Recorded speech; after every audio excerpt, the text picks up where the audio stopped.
Merci Kaiser, merci à vous et on souhaite plein succès à la nuit des imitateurs. Alors nous sommes déjà presque au terme de cette émission, le temps passe très vite. On va retrouver Annie Payet pour ActuNet. Annie, vous avez choisi de nous parler dans cette édition de la deuxième édition des Congossa Web Series et vous avez justement pour en parler un invité. Effectivement, les Congossa Web Series se sont donc déroulés les 3 et 4 janvier dernier. Et ces Congossa Web Series 2013 avaient pour thème devenir entrepreneur et gagner sa vie grâce au nouveau métier d'Internet. Alors, un thème qui a intéressé grand monde. Et ce soir, je reçois M. Chedjou Kamdem, qui est le responsable de la communication de Africa Link, qui est une association, l'association co-organisatrice de cet événement qui s'est déroulé tout dernièrement. Bonsoir, Monsieur Chedjou Kamdem. Bonsoir. Bonsoir. Alors, vous avez organisé cet événement, vous avez co-organisé avec l'association Oser l'Afrique. Est-ce que vous pouvez nous présenter un tout petit peu Africa Link? Qu'est-ce que vous faites au quotidien? Alors, Africa Link, c'est une ONG à but non lucratif qui, en gros, fait la promotion des initiatives web au Cameroun et en Afrique. C'est-à-dire, on est parti du constat en fait que l'engouement des réseaux sociaux par les jeunes et l'évolution de la société africaine est de plus en plus visible dans notre pays.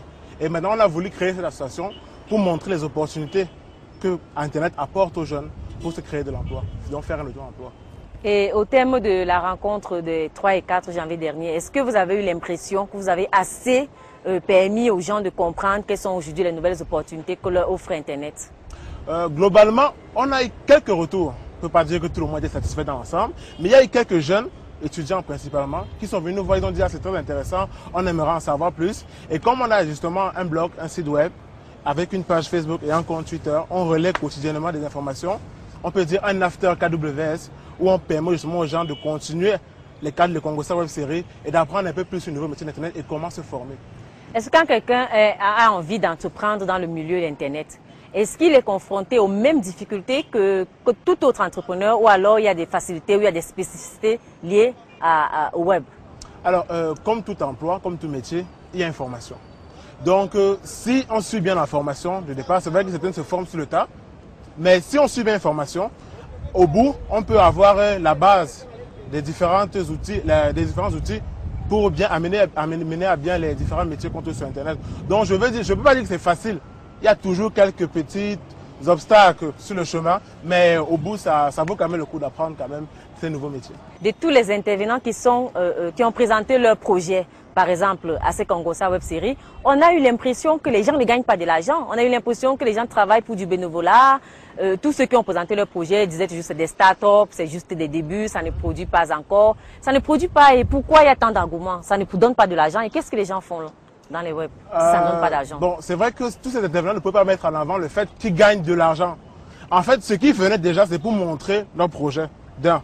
De deux, ils pouvaient montrer que c'est possible pour tout un chacun d'avoir une idée, de mettre cette idée-là sur Internet et de créer justement une entreprise, une start-up. Pour pouvoir, il y a l'exemple de Njorku, par exemple, qui est un moteur de recherche, qui en 2 ans a eu plus de 600 000 visites. Les visites ne venaient pas seulement du Cameroun, mais même d'Indonésie et d'Asie et même d'Europe. C'est-à-dire que les gens visitaient ce moteur de recherche pour trouver de l'emploi.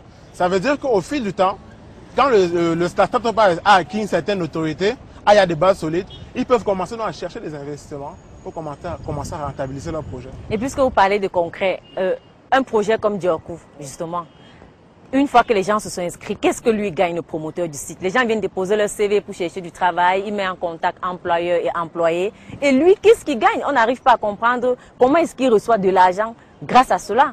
Comment ça se passe? Alors, disons, pour faire simple quand même, des sites web, la plupart de ces speakers-là, j'en ai discuté avec certains, ils ont leur blog.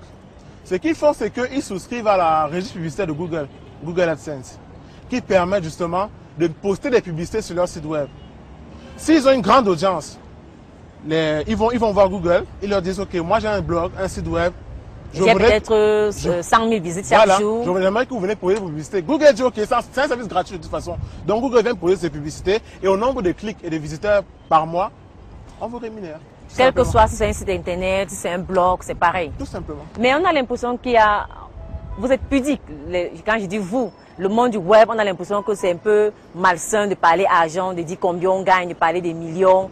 Est-ce que c'est parce que vous voulez rester fermé entre vous? Est-ce que vous avez l'impression que les IT-men veulent rester fermés entre eux? Ou alors c'est juste une façon d'être? On ne peut pas dire qu'on reste cloîtré de notre côté. En fait, ce qu'on fait, quand quelqu'un crée une start-up, c'est pour résoudre un problème précis dès le départ. Ce n'est pas dans la tête, ce n'est pas pour gagner de l'argent. Même si quand une entreprise se crée, bien sûr, au fil du temps, il faut que, pour assurer sa pérennité, il faut bien que du business entre, de l'argent entre. Mais au départ, c'est pour résoudre un problème concret. Donc, mais on ne peut pas dire qu'on se croise de côté. Justement, les concours ont permis justement aux gens de découvrir des aventures, des initiatives, des gens qui sont partis de rien, qui ont eu une idée, qui ont transposé sur Internet et qui commencent justement à rentabiliser son idée, tout simplement. Mais est-ce que quelqu'un qui n'a aucune notion d'Internet, pas d'Internet, peut-être des TIC en tant que tel, qui n'est pas forcément lié au monde informatique, peut vraiment trouver sa voie dans les métiers du web? Oui, quels sont par exemple les métiers qui s'offrent à presque tout le monde? Si un jeune élève aujourd'hui veut s'orienter TIC et qui n'est pas forcément informatique, quels sont les métiers aujourd'hui qui s'offrent à lui? Alors, je vais peut-être partir d'Elastic, l'école... qui forme les journalistes, voilà, les communicateurs au Cameroun. Voilà. Un journaliste, par exemple, sort avec sa licence. Il a des bases pour faire du journalisme. Maintenant, il peut décider de créer son blog pour relayer des informations, des articles, ainsi de suite. Il dit, OK, moi, je vais créer un blog où je vais poster du contenu chaque jour. En faisant ça, il devient directement blogueur. Et maintenant, comme je vous l'ai dit, pour rentabiliser dans son projet, à long terme, il commence à voir Google, il souscrit à Google AdSense pour commencer à poster de la publicité, mettre un moteur de recherche sur son site web, moteur de recherche Google bien évidemment. Et au fil des mois, au fil des années, ça commence à lui rapporter de l'argent. Bien sûr, il peut également faire la publicité, il vend des espaces, par exemple des bannières. Si son blog est assez visité, par exemple, Jowanda par exemple, ils vous ont parlé que MC était venu poser une bannière. C'est parce qu'on avait compris que jowandamagazine.com avait une certaine audience.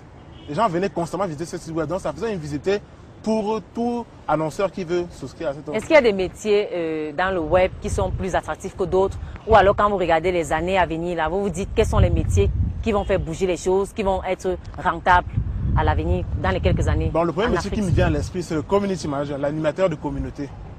Parce qu'actuellement, vous avez sûrement remarqué, il y a plein de pages qui se créent. Mais il y a également des pages d'entreprise qui se créent. Les personnes qui sont derrière, on les appelle les community managers. Voilà, les community managers, ils ont pour charge de gérer la e-réputation d'une marque, d'une structure ou d'une personne. Ça peut être la page d'une star, d'une entreprise ou d'une marque tout simplement. Donc ces personnes-là, je crois, on peut dire que ce sont les nouveaux métiers, ce sont les métiers d'avenir parce qu'on en parle tellement, que ce soit ici au Cameroun ou dans le monde. Maintenant, il y a également les blogueurs. Parce qu'il y a des très grands journalistes qui sont sur les médias, mais qui à côté ont leur blog. C'est-à-dire, on sait que c'est un présentateur télé, mais on sait qu'il a également un blog. Donc, ce qui dit son blog est véridique. On a une certaine confiance en ce journaliste-là. Donc, c'est principalement les métiers qui sont assez en vogue pour l'instant. Est-ce qu'en Afrique, il y a les pays où il est plus facile d'investir dans les milieux des TIC que d'autres? Bon, en Afrique de l'Ouest déjà, il y a le Sénégal. Il y a une boîte qu'on appelle People Input. C'est une agence de communication spécialisée dans le web 2.0. Ça veut dire, elle vient à une entreprise, elle vous dit, nous, on veut gérer votre e-réputation. Confiez-nous votre communication en ligne. Ce qui fait, il y a plein d'entreprises camerounaises qui sont dans cette boîte-là. J'ai pu consulter. Donc, justement, en Afrique de l'Ouest et aussi en Afrique australe, en Afrique du Sud, il y a des boîtes. Bon, ici au Cameroun, on a pas des agences conseils, mais on a pas des agences conseils qui sont spécialisées dans la communication en ligne. Mais est-ce que les gens veulent communiquer sur Internet? Est-ce que les entreprises au Cameroun ont envie de communiquer sur Internet? C'était peut-être notre dernière question pour sortir de cette chronique. Bon, on peut dire que dans les mois à venir, il faut déjà être sur Internet parce que la cible principale et peut-être secondaire de toute entreprise se retrouve déjà forcément sur Internet. Mais on dit souvent que le taux de pénétration d'Internet joue. On est à 5, 6%, 7% au Cameroun. Est-ce que c'est avantageux ça? Est-ce que ce n'est pas un inconvénient? Ce n'est pas la raison pour laquelle les gens ne viennent pas, les entreprises ne viennent pas sur les sites web, sur les blogs, parce qu'ils estiment que c'est 1% de pénétration de taux d'Internet. La radio et la télé peut-être restent encore le moyen le plus sûr d'atteindre les cibles. Bon, au Cameroun, on est déjà plus de 560 000 à utiliser Facebook. Ce chiffre est en constante évolution. Ce qui veut dire que pour commencer, il faut déjà poser les jalons maintenant, parce que peut-être dans 2 ans, on aura peut-être 1 million, peut-être même 2 millions. Donc, et les premiers, peut-être, pourront voilà, les premiers qui seront bien installés auront déjà acquis cette cible-là, que ceux qui vont venir trouver en cours de route, tout simplement. Merci beaucoup, M. Chedjo Kandem, d'avoir été des nôtres ce soir. Merci. Annie, après ActuNet, vous allez justement faire comme vous faisiez déjà l'année dernière, c'est nous donner lecture de quelques mails de nos nombreux téléspectateurs. Ils sont une fois de plus très nombreux à nous avoir envoyé des mails et comme d'habitude,